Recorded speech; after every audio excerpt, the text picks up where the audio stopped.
करना है ज़िंदगी की चीज़ों को। 3-4 प्रसंग होते हैं। एक होता है कि आप किसी को बहुत चाहते हैं पर वो आपको नहीं चाहता। आपकी उम्र में ये सब तो खेल होता है, और क्या खेल होता है। मेरे घर में 2 बच्चे हैं 17 साल के, तो मैं उनको देख के समझता रहता हूँ। वो मुझसे छुप छुप के किसी से बात करते हैं और मैं छुप छुप के सुन लेता हूँ। तो उन्हें नहीं पता, मुझे तो नाम भी पता है किससे बात करते हैं, एक आध का तो एड्रेस भी पता है मुझे। और मैं तो बच्चों को बोलता हूँ कभी जाना वाना हो तो मैं ले चलूँगा, चिंता मत करना, बोल देना कि ड्राइवर साथ में आया है, टेंशन मत लेना। तो मेरे तो बच्चे मेरे दोस्त हैं, मैं तो बड़ा दोस्ती के भाव में रहता हूँ। मेरा एक ही बेंचमार्क है कि वो जिस उम्र में जैसे हैं मैं कैसा था, और वो मुझसे अच्छे चल रहे हैं। उससे ज़्यादा उम्मीद मुझे करने में नहीं चाहिए।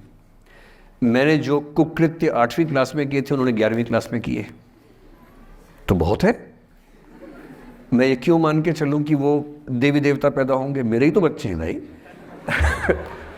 जीन तो मेरे ही है, तो कैसे देवी देवता हो जाएंगे? तो ज़्यादा उम्मीदें क्यों पालनी है बच्चों से भी? मैं क्यों चाहूँ कि मेरा बच्चा आईएएस जॉब करे? क्यों करे? वो आईएएस भी क्यों करे? उसका मन करेगा तो करेगा, नहीं करेगा तो भाड़ में जाए। अगर वो कहेगा कि मुझे स्टार्टअप करना है, स्टार्टअप कर लो भाई। अगर वो कहेगा मुझे कुछ और नौकरी करनी है प्राइवेट सेक्टर में, तो वो कर लो। मैं क्यों ठेकेदार बनूं उसका भाई? मैं क्यों ये चाहूँ कि वो मेरे रास्ते पर चले, मुझसे बेहतर बने? ये सब बेकार की बातें हैं। और पेरेंट्स, आज तो बच्चों से बात कर रहा हूँ, जैसे मैं पेरेंट्स से बात करता हूँ उनकी बहुत क्लास लगाता हूँ कि पेरेंट होना और बच्चे का दुश्मन होना कई बार बराबर हो जाता है। और यदि आप नहीं चाहते कि आप बच्चों के दुश्मन बने, बहुत सारे लोग मन ही मन में पेरेंट्स से नफरत करते हैं, माँ बाप से नफरत करते हैं, क्योंकि माँ बाप ने पेरेंटहुड का धर्म ठीक से निभाया नहीं।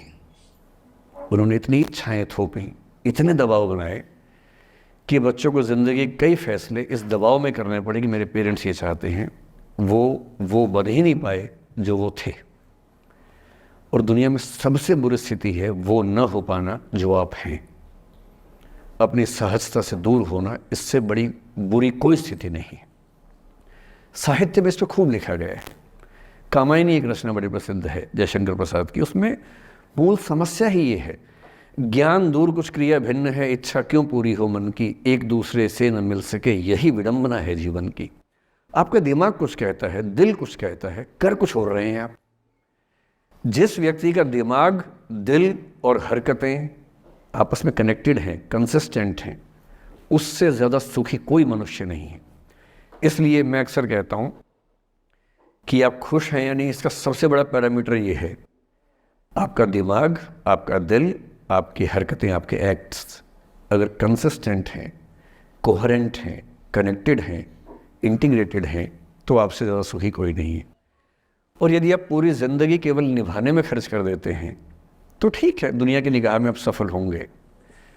पर किस दिन खबर आ सकती है कि अच्छे आदमी थे, नहीं झेल पाए, अंत में दिल का दौरा पड़ जाता है, बीपी हो जाता है, डायबिटीज़ हो जाता है। बच्चे बोलते हैं कि डायबिटीज़ चीनी खाने से होता है। बेकार बात है, डायबिटीज़ स्ट्रेस से होता है। डायबिटीज़ होने के बाद चीनी खाना मना है। चीनी खाने से आज तक किसी को डायबिटीज़ नहीं हुआ है। डायबिटीज़ केवल तनाव से होता है। तनाव पहले ही दुनिया में इतने सारे हैं, नौकरी के तनाव, कितने झंझट दुनिया में हैं, उसके ऊपर से अपने स्वभाव से दूर होने का तनाव, कितना बड़ा तनाव है। क्यों पालना चाहिए?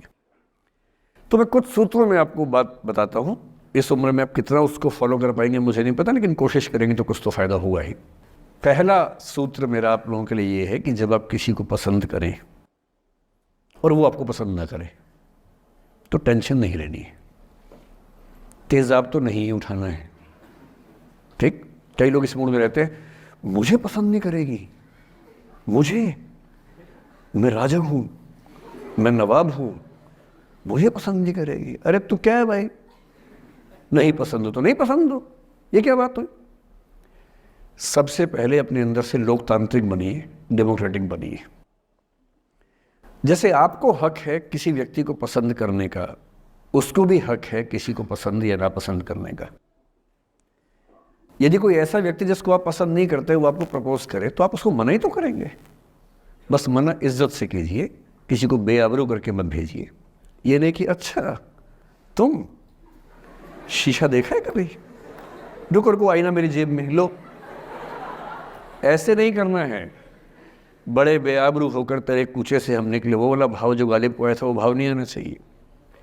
अगर कोई आपको कभी प्रपोज करे, आप लोगों की उम्र है, सब चलता ही होगा आप लोगों के बीच में, मैं आपके टीचर से सामने बोल रहा हूँ, लेकिन मैं ऐसा ही हूँ। मैं जानता हूँ कि आपकी उम्र में से होता होगा, सब जानते हैं, तो होता ही होगा। कभी किसी से ये उम्मीद मत करना कि वो आपको पसंद करे ही करे। यदि कोई रिजेक्ट करे, बस हाँ, रिजेक्शन थोड़ा प्यार से होना चाहिए, बदतमीजी से नहीं होना चाहिए। उसके अधिकारों का उतना ही सम्मान कर रहे हैं जितना आप अपने अधिकार का सम्मान करते हैं। कि ठीक है भाई, आपको मैं पसंद नहीं, कोई बात नहीं, तू नहीं कोई और सही, कोई और नहीं कोई और सही। बहुत लंबी है जमी, मिलेंगे लाख हंसी, इस जमाने में सनम तू अकेली तो नहीं। कितने लोग हैं दुनिया में, ऐसा क्या है? और मैंने बहुत प्यारे प्यारे बच्चों को देखा रोते बिलखते हुए कि मैंने उसको प्रपोज किया, उसने मुझे मना कर दिया। अंकल, छोटे छोटे बच्चे आजकल मुझे लव गुरु मानते हैं अपने आसपास। वो मेरे पास आके ऐसी ऐसी बातें बताते हैं, बड़ी क्यूट तोतली आवाज़ में। मैंने उसको प्रपोज किया, उसने मुझे ऐसे वाली आवाज़ में एकदम रोते बिलखते हुए। तो मैं बोलता हूँ बधाई हो बहुत बहुत तुम्हें, कॉन्ग्रेचुलेशंस। मैंने अपनी ज़िंदगी में ऐसे 50 मामले देखे, और 50 में से कम 49 मामले में जब कहीं दिल नहीं लगा, बाद में उससे बेहतर ही व्यक्ति मिला। अगर कभी ऐसा हो ना, मन ही मन में बधाई देना अपने आप को कि बच गया। हाँ बोल देता तो फंस जाती, हाँ बोल देते तो मर जाता। और मन में भाव वही रखना है, तो नहीं कोई और सही बात कर, स्ट्रेस नहीं लेना है। मैं जानता हूं कि आपकी उम्र में आसान नहीं होता, आपको रात रात भर सपने आएंगे, बेचैनी होगी, करवटें बदलते रहे सारी रात हम, आपकी कसम आपकी कसम। ये सब ड्रामा होता है, ये फिल्मी गीत है। मुझे गीत कविता इतना याद है कि मुझे हर बात में वही दिमाग में आता है, मैं क्या करूं। ये होता है आपकी उम्र में, पर वो भी एक फेज़ है। अगर ये फेज़ नहीं जिया तो भी क्या जीवन जिया। कभी कभी बेचैनी भी तो होनी चाहिए, वरना ज़िंदगी में मज़ा क्या है। अगर हर चीज़ लिनियर है, हर चीज़ फॉर्मुलाइज है, फिर मज़ा क्या है ज़िंदगी में। ये उठापटक, ये बेचैनी, ये घबराहट, ये तनाव, संतरास भी तो होना चाहिए कभी कभी ज़िंदगी में। इससे बुरी स्थिति तब होती है जब आप किसी रिलेशनशिप में हैं और वहाँ ब्रेकअप हो जाए, ये भी होता है। देखिए, मैं आपको बड़ी खरी खोटी सुनाने के मूड में हूँ। जिस तरह का प्रेम आप लोगों की पीढ़ी में होता है, मैं ये नहीं कहता कि आपकी पीढ़ी ख़राब है, हर पीढ़ी ऐसी होती है, बस ये कि आपकी पीढ़ी को सुविधाएं ज़्यादा मिल गई हैं।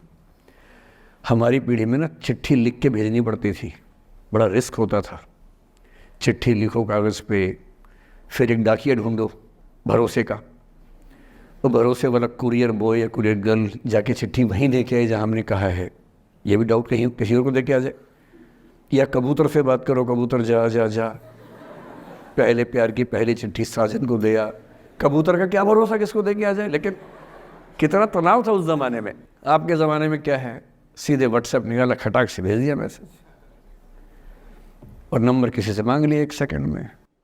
नंबर भी नहीं देना है तो किसी कौन सी ऐप होती है, मैंने सुना कुछ और ऐप्स होती है, मेरे नंबर वाली भी होती है, इंस्टा होता है, एक और भी तो कोई होती है वो जिसमें कार्टून जैसा मुंह बन जाता है, स्नैपचैट। हाँ, स्नैपचैट पे चले गए। मैंने सुना है कि उसमें नंबर भी नहीं देना पड़ता है, ऐसा कुछ चक्कर है। वहाँ ढूंढ लिया।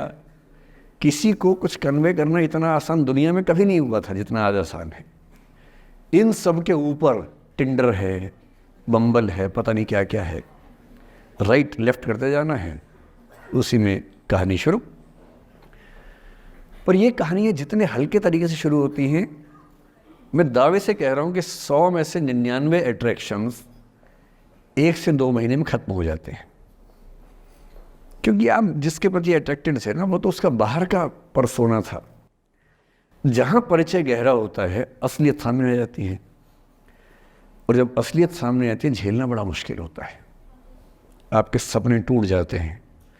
आप जिस छवि पे दीवाने हुए थे, वो छवि तो सिर्फ छवि थी, वो तो इंसान नहीं था वैसा। 99% केसेस में मेरा ख्याल है कि अट्रैक्शन 1-2 महीने में समाप्त होता है। उसके बाद तो एक बोझ है जो आप ढो रहे हैं। कभी कभी होता है कि दोनों का ख़त्म हुआ तो बात आसान है, कभी कभी किसी एक का ख़त्म होता है, एक का नहीं होता है, वहाँ मामला मुश्किल हो जाता है। तो ऐसा हो सकता है आपके जीवन में कि दूसरा साथी आपका ये कहे कि भैया देखो, मैं तुम्हारे साथ कुछ महीने से हूँ, पर मुझे अब अच्छा नहीं लग रहा, मैं ब्रेकअप करना चाहता हूँ।